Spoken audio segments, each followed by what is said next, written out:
Cup గెలిచినందుకు సంబరాలు చేసుకోవాలి, కానీ ఇలా సివిక్ సెన్స్ లేకుండా ప్రవర్తిస్తే ఆ టీం కే కాదు విరాట్ కోహ్లీకి కూడా కన్నీళ్లు రావడం ఖాయం. ఎట్టకేలకు ఆర్సీబీ కప్పు గెలిచిందన్న ఆనందం ఒక ఎత్తైతే, ఆ పేరుతో రోడ్ల మీద కొంతమంది ఫ్యాన్స్ చేసిన రచ్చ చూస్తే అసలు వీళ్ళు మనుషులేనా అని మీకు ఖచ్చితంగా అనిపిస్తోంది. కప్పు గెలిచినందుకు సంబరాలు చేసుకోవాలి, కానీ ఇలా సివిక్ సెన్స్ లేకుండా ప్రవర్తిస్తే ఆ టీం కే కాదు విరాట్ కోహ్లీకి కూడా కన్నీళ్లు రావడం ఖాయం. క్రికెట్ మ్యాచ్ గెలిస్తే డాన్సులు వేయాలి, స్వీట్లు పంచుకోవాలి, కానీ కొంతమంది పిచ్చి ఫ్యాన్స్ మాత్రం వీధుల్లోకి వచ్చి నానా రచ్చ చేశారు. హైదరాబాద్ లోని సెక్రటేరియట్, కేపీహెచ్బీ నుంచి ఏపీలోని కర్నూల్, మహారాష్ట్రలోని నాగ్పూర్ వరకు ఎక్కడ చూసినా వేళ్ల రచ్చే. ఒక్కసారి ఈ విజువల్స్ చూడండి. అసలు జీవితంలో సొంతంగా ఒక సైకిల్ కూడా కొనుక్కోలేని కొంతమంది జులాయి బ్యాచ్ పబ్లిక్ ప్రాపర్టీని నాశనం చేస్తూ ఇతరుల కార్ల మీద, బస్సుల మీద ఎక్కి పిచ్చి గంతులు వేశారు. దారికి అడ్డంగా ఉన్న పోలీస్ బారికేడ్లను లాగి పడేశారు. పబ్లలో అయితే గాల్లో ఎగురుకుంటూ దారుణంగా కొట్టుకున్నారు. నడి రోడ్డు మీద మంటలు పెట్టి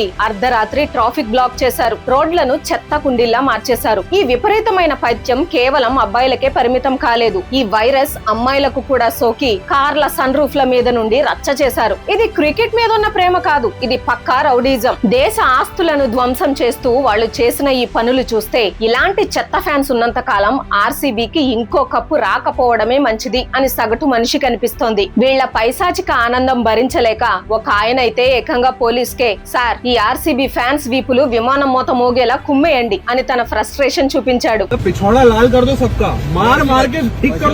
అందుకే వీళ్ల ఓవర్ యాక్షన్ తట్టుకోలేక ఒక వీడియోలో పోలీసులు పట్టుకుని వాళ్ల వీపులు విమానం మోత మోగించారు. ఒక రకంగా చెప్పాలంటే వాళ్ళకి ఆ ట్రీట్మెంట్ పడాల్సిందే. ఆనందాన్ని పంచుకోవాలి, కానీ ఇలాంటి సివిక్ సెన్స్ లేని పనులు చేస్తే సొంత టీం పరువు కూడా తీసినట్టే. ఇలాంటి టాక్సిక్ ఫ్యాన్స్ వల్ల నిజాయితీగా క్రికెట్ ను ప్రేమించే అసలైన అభిమానులకు కూడా చెడ్డ పేరు వస్తుంది. వికెట్లు పడితే అరిచే హక్కు ఉన్నప్పుడు కనీస బాధ్యతతో ప్రవర్తించే సెన్స్ కూడా ఉండాలి కదా. ఈ మెంటల్ ఫ్యాన్స్ చేసిన రచ్చ చూసాక మీకేమనిపించింది కింద కామెంట్స్ లో చెప్పండి. ఆటను ఆటలా చూసే ప్రతి ఒక్కరికి ఈ వీడియోను షేర్ చేసి నిజమేంటో చూపించండి. జై హింద్.